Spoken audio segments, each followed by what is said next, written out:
Well, it may be April, but March Madness is still going strong. The Boise State men's basketball team is getting ready to play in the semifinals of the college basketball crown tournament tomorrow morning, where they'll face Nebraska. Sports director Jay Tust is live in Las Vegas, and Jay, big money is on the line for these players.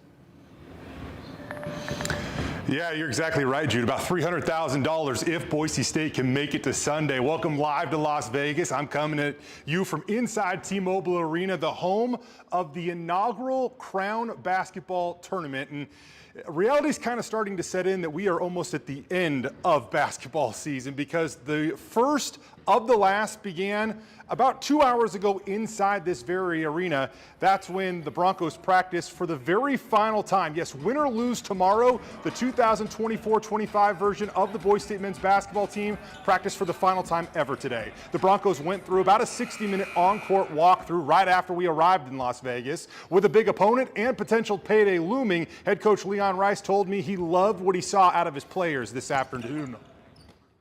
We talked about it a little bit before we came over here, and I think for, what is it, April 4th or whatever today is, I don't even know, I've lost track down here. Yes. We had a lot of fun out there and great energy, and we got up and down, and I don't think I've ever had a team that felt this fresh, this enthused at the end of the year, and we still wanted to keep going. I mean, we'd go play in the NBA Summer League if they'd let us. I think we're happy because we want to play postseason basketball, and we have a chance to prove that we belong. And we had to prove some people wrong that we're here for a reason, and we're here to win it. And I think we want to go break the record of wins in Boise State history, and that's one of our goals coming here, and also crown the champs. Now, there's a really cool coaching connection in this matchup. Pretty much anyone that crosses paths with Leon Rice raves about him. That includes Nebraska head coach Fred Hoiberg. The two grew close back in the days when Nike used to organize trips for coaches. Today, Hoiberg called Rice a good friend and added he thought the Broncos were wrong being left out of the NCAA tournament. I just think it shows where he's raised the standard and the expectation and the level of where that program is since he took over. And listen, they should be in the tournament. I mean, there's no doubt about it. They should have been in the NCAA tournament. And, you know, he's just, he's done an unbelievable job of, you know, getting the right players to fit the system that he plays. And you can see it again with this year's team, the size, the versatility, the skill. It's very much a Leon Rice team.